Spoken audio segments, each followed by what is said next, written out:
Shots of rum in St. Thomas the night before Hurricane Irma arrived here on St. Thomas. I exchanged texts with a friend in Anguilla, asking her if I should be worried.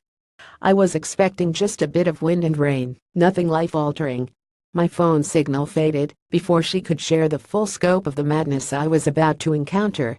In a few hours I found myself dodging flying debris alongside my brother as we carried my wheelchair-bound, 80-year-old father to safety in an experience I'll describe as nothing short of hell. The wind sucked a lady out of her window, hurling her to her death, while shattered glass slit the throat of a man who bled to death in front of his wife. An electrician was electrocuted while working on a downed power line. With our hospital decimated, patients have been airlifted to Puerto Rico and beyond. In Irma's aftermath, one American transplant, sitting comfortably on her boat over on St. John, lamented in People magazine about the overwhelming smell of death in the air instead of offering aid to those who now need so much of it. It's not the first time people here have felt alienated from our mainland counterparts.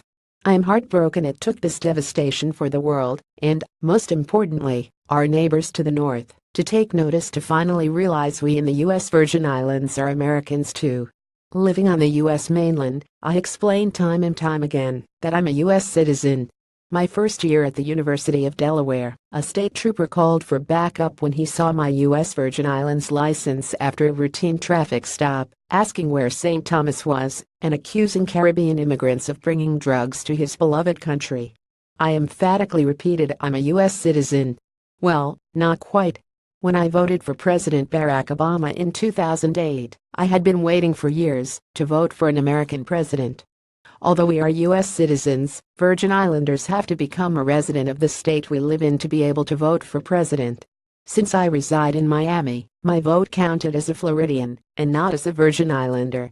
On the other hand, our status as a territory has led to an uneasy and awkward relationship with our Caribbean neighbors, who see us as having no true identity, but also grudgingly envy our U.S. citizenship, however secondless.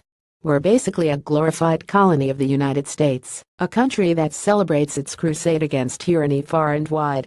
Purchased from Denmark in 1917 to protect the U.S. mainland from European incursions, our secondless status and the ignorance that reinforces it isn't exclusive to that unruly cop who pulled me over many years ago.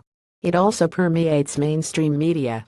Like the media coverage preceding Hurricane Marilyn in 1995, most media outlets all but ignored the islands before Irma wreaked historic havoc upon us. My family and I sat there dumbfounded, switching between network news channels in the lead-up to the storm. It was as if we didn't exist. In the fleeting moments, when the U.S. Virgin Islands were mentioned, reporters painted a scene taken from an episode of Gilligan's Island. American tourists on the U.S. territory are being cautioned to hunker down.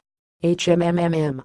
No mention of the estimated 100,000 Virgin Islanders who reside between St. Thomas, St. Croix, St. John, and Water Island. Locals, as we're called, with a tinge of condescension. Now seeing those same tourists and U.S. mainland transplants depending on us locals for their survival during this catastrophe is a sight to see. Our paradise now resembles the backdrop of an apocalyptic film: crumbled houses, never-ending food lines, and a procession of military trucks blaring admonishments at residents to get back home. With trees uprooted and stripped of their leaves, our once lush, green forest looks skeletal.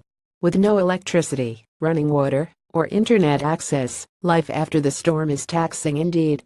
I've even stared at a few of the stray chickens perusing the island and wondered just what they might taste like roasting over the coal pot I'm using to heat up my canned meals. Those roosters, crowing all hours of the day, are a nuisance anyhow.